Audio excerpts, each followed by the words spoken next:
This is Peter Armitage speaking on the SCCO series of interviews, Chain Reaction. And it's my pleasure this morning to interview Clare Ballard. And welcome, Clare. Thank you. Good morning. I will ask you just to briefly introduce yourself, and then I'll ask my question. Thank you. It's nice to be here. Thank you. Yes, Clare Ballard. I qualified from the European School of Osteopathy in 1977, which is the dickens of a long time ago. And yeah, I've been practicing ever since. So here's the first question, and that is, what were the chief influences on you during your osteopathic education and when you started out to practice osteopathy? Who or what were the chief influences?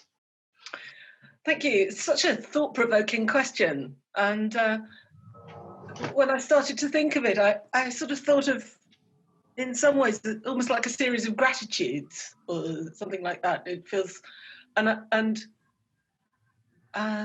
it feels almost like a series of kind of course corrections somehow.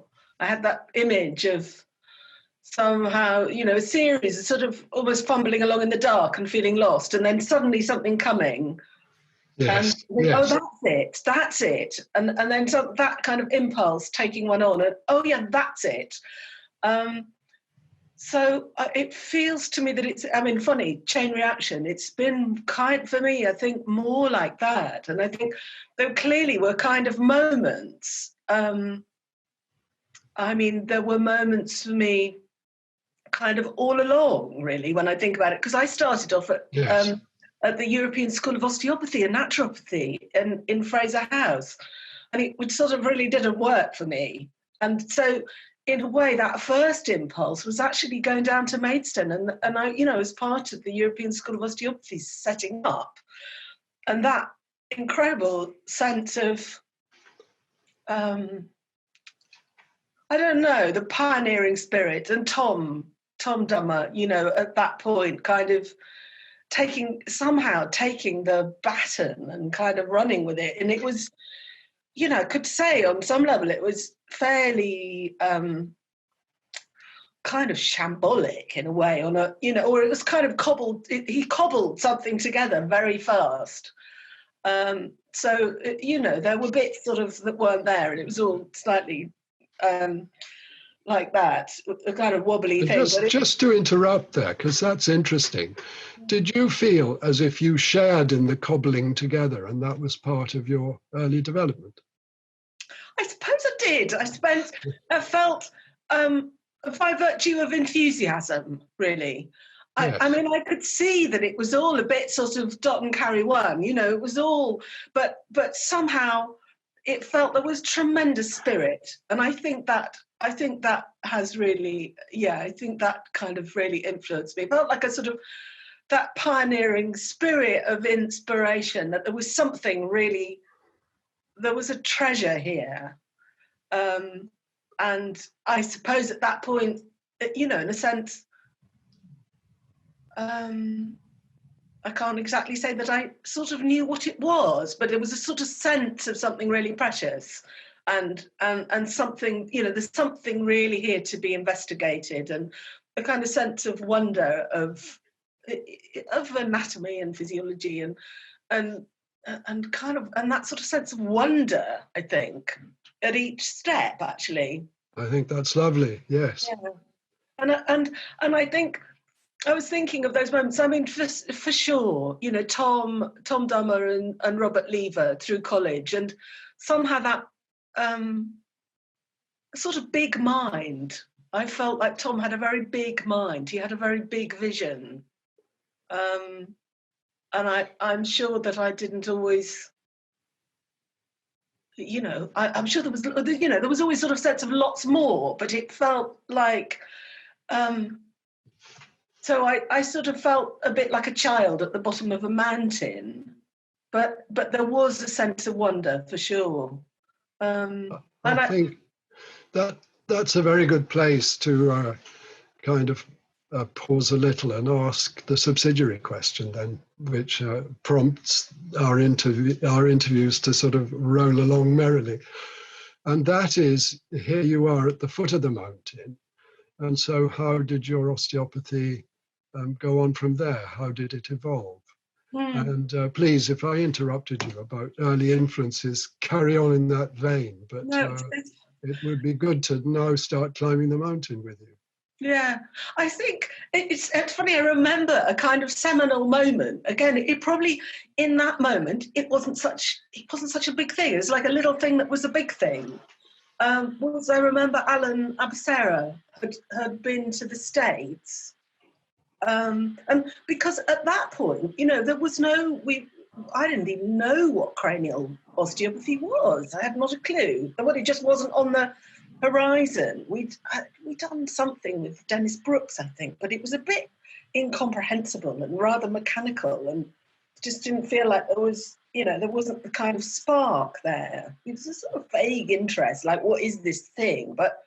And then Alan Abacera had been to the States and he brought functional technique in. And I think when I was thinking back, I felt like that was quite a seminal moment. It's like, oh yeah, it's like I don't have to do something to the body. This is the body doing something and I follow it. Aha. It felt like that was a really kind of, that felt like that was a big moment, actually. Yes, it is a different emphasis, isn't it? It suddenly changes the game, changes the story, to suddenly beginning to see that the body has got its own life, its own agenda. What I'm doing is I'm following something. It's not that I'm doing something, I'm following where it leads me. Yes, and that's a good moment. And then after that, it wasn't, he'd made contact with John Upledger. And John Upledger came over and did the first cranial course. It came over for a couple of years. I remember it well. Yeah. Worth saying that at that point we were kind of excluded from the SCTF courses run at the BSO because of our disunity as a profession. Yeah. And I think Colin Dove, amongst other people, was instrumental in closing that gap, and very shortly we were united together. Yes. So that was really important. But somehow it felt like it was a kind of window, and we all sort of we moved on and went in other directions. But actually, there's a sort of debt of gratitude there, really, of that kind of door being opened to yes for us, and then I guess shortly after that, probably, I don't know, a few years after that, starting to teach, actually. And it sort of felt almost like, I felt it was a lot of sort of a kind, not exactly making up, but study groups, like the Sutherland Society, like studying and beginning to teach. And that feeling of sort of pulling, of just a kind of this sort of sense of I remember a book that I think you brought in. It had a phrase, the shoreline of wonder. It felt like there was always a sort of shoreline of wonder that seemed to kind of go on and on and on and on of something. One was having to do a lecture on something and then kind of pulling all that together and reading and How did and I'm just prompting you a little here to ask, can you say how it affected your osteopathy as such, or your practice of osteopathy? I guess this is part of the question here. And I quite agree about the wonder, and it's the beautiful thing about osteopathy. But if I've stopped you in your tracks, don't bother answering and go on in your own vein. How did it affect my own practice? That's an interesting Or how question. did your osteopathy evolve with these influences at work? Yeah.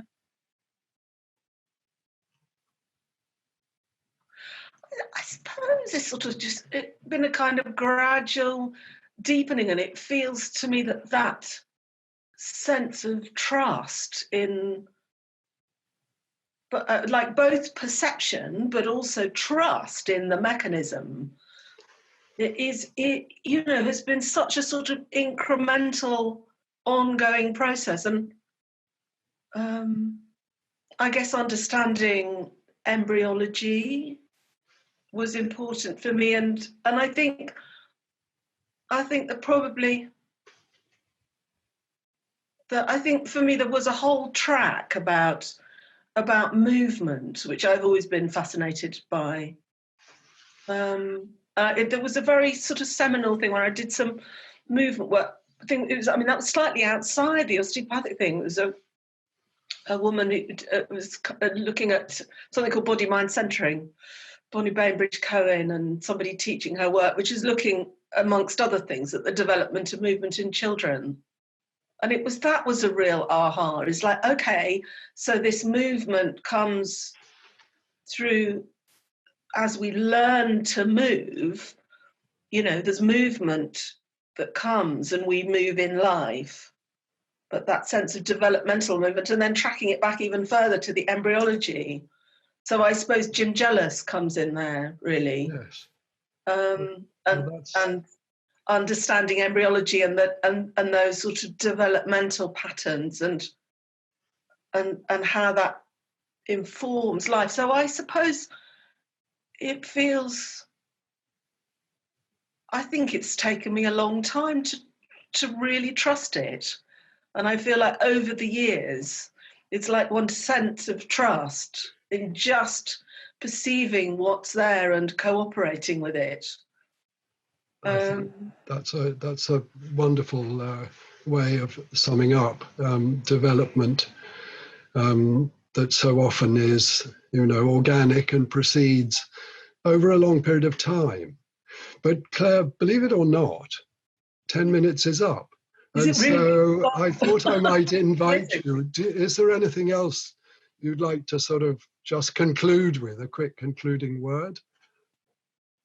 I suppose it feels, the incredible sort of gratitude in a way for this process and for this sort of, this sense of the constant wonder at the unfolding of life, I guess. It's life, isn't it? It's like the unfolding of human life, of nature, human life, nature, and how it has got such a sort of impeccable ring, and how much it delivers on and on and on and on and on. Extraordinary. I think that's a wonderful end to a very interesting interview. And Claire, I want to say thank you for participating in Chain Reaction, and we look forward to your choice of interviewee. Thank you.